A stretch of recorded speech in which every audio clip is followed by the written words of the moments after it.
Capítulo 22. Desde esse dia, Bertoleza fez-se ainda mais concentrada e resmungona, e só trocava com o amigo um ou outro monossílabo inevitável no serviço da casa. Entre os dois havia agora desses olhares de desconfiança, que são abismos de constrangimento entre pessoas que moram juntas. A infeliz vivia num sobressalto constante, cheia de apreensões, com medo de ser assassinada. Só comia do que ela própria preparava para si e não dormia senão depois de fechar-se a chave.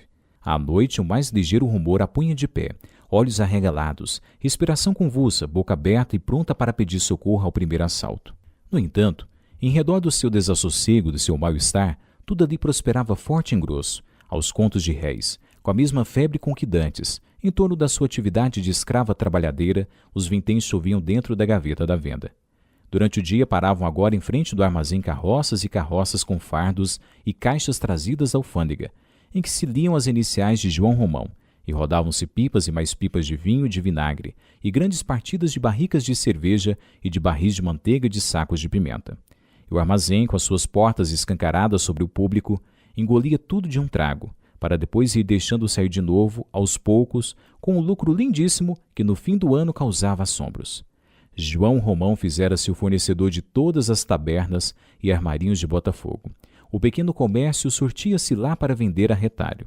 A sua casa tinha agora um pessoal complicado de primeiros, segundos e terceiros caixeiros, além do guarda-livros, do comprador, do despachante e do caixa.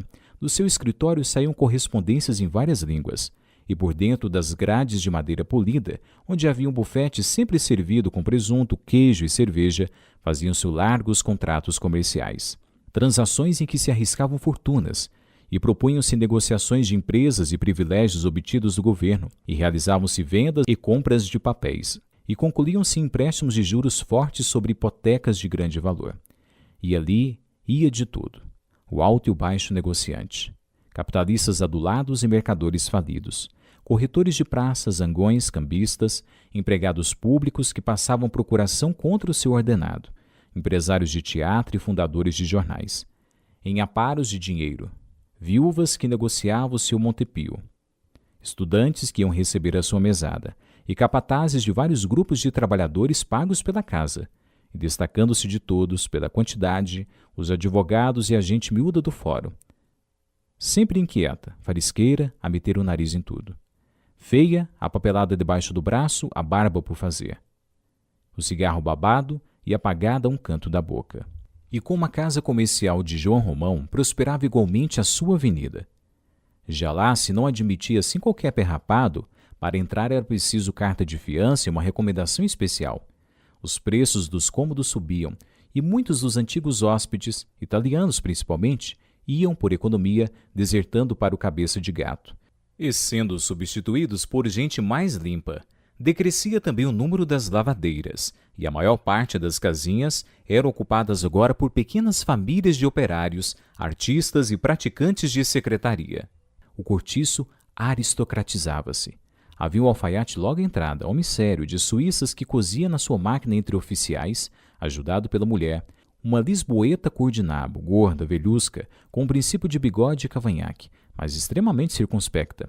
Em seguida, um relojoeiro calvo de óculos que parecia mumificado atrás da vidraça, em que ele, sem mudar de posição, trabalhava da manhã até à tarde. Depois, um pintor de tetos e tabuletas, que levou a fantasia artística ao ponto de fazer a pincel uma trepadeira em volta da sua porta, onde se viam pássaros de várias cores e feitios, muito comprometedores para o crédito profissional do autor. Mais adiante instalara-se um cigarreiro, que ocupava nada menos de 3 números na estalagem, e tinha 4 filhas e 2 filhos a fabricarem cigarros, e mais 3 operários que preparavam palha de milho e picavam e desfiavam tabaco. Florinda, metida agora com o despachante de estrada de ferro, voltara para o São Romão e trazia à sua casinha muito bonito pé de limpeza e arranjo. Estava ainda de luto pela mãe, a pobre velha marciana, que ultimamente havia morrido no hospício dos doidos. Aos domingos, o despachante costumava receber alguns camaradas para jantar, e como a rapariga puxava os feitios da Rita Baiana, as suas noitadas acabavam sempre em pagode de dança e cantarola, mas tudo de portas adentro, que ali já não se admitiam sambas e chinfrinadas ao relento. A machona quebrara um pouco de gênio depois da morte de Agostinho e era agora visitada por um grupo de moços do comércio, entre os quais havia um pretendente à mão de neném, que se mirrava já de tanto esperar a seco por marido. Alexandre fora promovido a sargento e impertigava-se ainda mais dentro da sua farda nova, de botões que cegavam. A mulher, sempre indiferentemente fecunda e honesta, parecia criar bolor na sua moleza úmida e tinha um ar triste de cogumelo. Era vista com frequência a dar de mamar a um pequerrucho de poucos meses, empinando muita barriga para a frente, pelo hábito de andar sempre grávida. A sua comadre, Leone, continuava a visitá-la de vez em quando, aturdindo a atual pacatez daquele cenóbio com as suas roupas gritadoras. Uma ocasião em que lá fora, um sábado à tarde, produzira grande alvoroço entre os decanos da estalagem, porque consigo levava a Pombinha, que se atirara ao mundo e vivia agora em companhia dela. Pobre Pombinha, no fim dos seus primeiros 2 anos de casada, já não podia suportar o marido. Todavia, a princípio, para conservar-se mulher honesta, tentou perdoar-lhe a falta de espírito, os gostos rasos e a sua risanha e fatigante palermice de homem sem ideal. Ouviu-lhe, resignada, as confidências banais nas horas íntimas do matrimônio. Atendeu nas suas exigências mesquinhas de ciumento que chora. Tratou-o com toda a solicitude, quando ele esteve a decidir com uma pneumonite aguda. Procurou afinar em tudo com o pobre rapaz.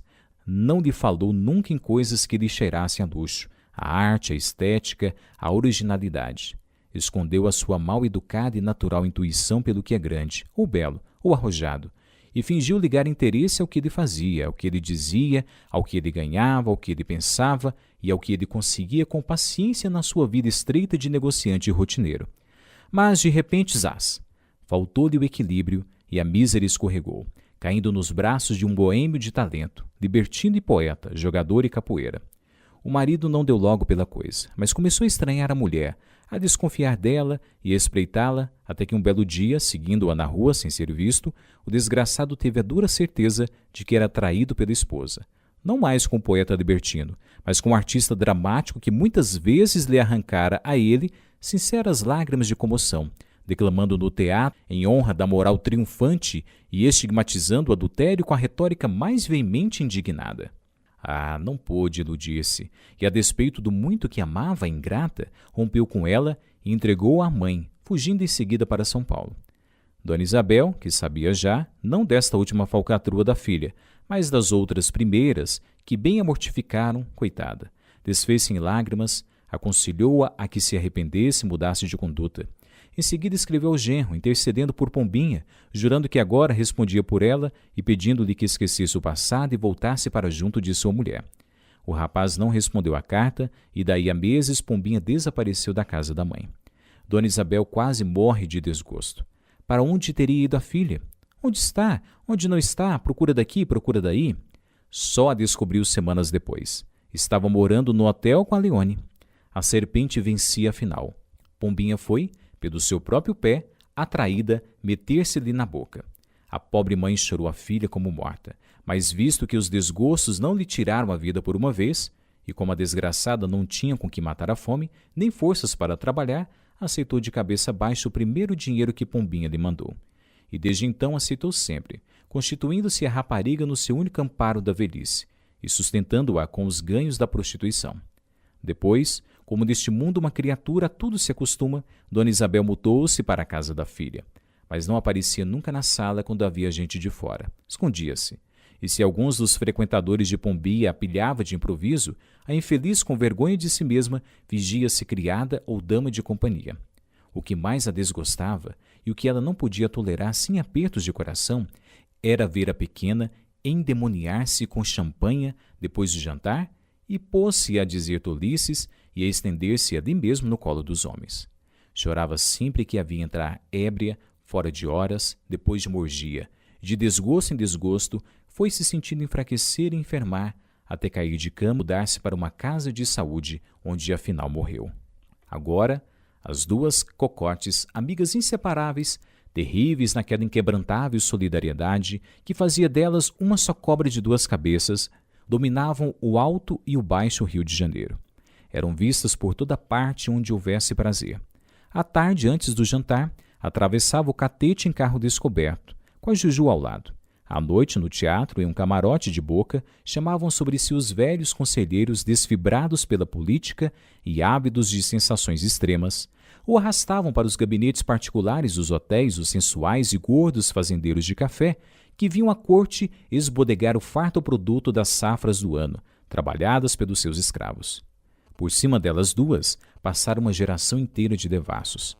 Pombinha, só com 3 meses de cama franca, fizera-se tão perita no ofício como a outra. A sua infeliz inteligência, nascida e criada no modesto lodo da estalagem, medrou logo admiravelmente na lama forte dos vícios de largo fôlego. Fez maravilhas na arte. Parecia adivinhar todos os segredos daquela vida. Seus lábios não tocavam em ninguém sem tirar sangue. Sabia beber gota a gota pela boca do homem mais avarento todo o dinheiro que a vítima pudesse dar de si. Entretanto, lá na Avenida São Romão, era, como a mestra, cada vez mais adorada pelos seus velhos e fiéis companheiros de cortiço. Quando lá iam, acompanhadas por Juju, a porta da Augusta ficava, como dantes, cheia de gente que as abençoava com seu estúpido sorriso de pobreza hereditária e humilde. Pombinha abria muita bolsa, principalmente com a mulher de Jerônimo, a cuja filha, sua protegida predileta, votava agora, por sua vez, uma simpatia toda especial, idêntica à que noutro tempo inspirara ela própria a Leone. A cadeia continuava e continuaria interminavelmente. O cortiço estava preparando uma nova prostituta naquela pobre menina desamparada, que se fazia mulher ao lado de uma infeliz mãe ébria. E era, ainda assim, com essas esmolas de Pombinha que na casa de Piedade não faltava de todo o pão, porque já ninguém confiava roupa desgraçada, e nem ela podia dar conta de qualquer trabalho. Pobre mulher, chegara ao extremo dos extremos, coitada, já não causava dó, causava repugnância e nojo. Apagaram-se-lhe os últimos vestígios do brio. Vivia andrajosa, sem nenhum trato e sempre ébria, dessa embriaguez sombria e mórbida que se não dissipa nunca. O seu quarto era o mais imundo e o pior de toda a estalagem. Homens malvados abusavam dela, muitos de uma vez, aproveitando-se da quase completa inconsciência da infeliz. Agora o menor trago de aguardente a punha logo pronta. Acordava todas as manhãs apatetada, muito triste, sem ânimo para viver esse dia. Mas era só correr à garrafa e voltavam-lhe as risadas frouxas, de boca que já se não governa. O empregado de João Romão, que ultimamente fazia as vezes dele na estalagem, por 3 vezes a enxotou, e ela, de todas, pediu que lhe desse alguns dias de espera para arranjar casa. Afinal, no dia seguinte, ao último em que Pombinha apareceu por lá com Leone e deixou-lhe algum dinheiro, despejaram-lhe os tarecos na rua.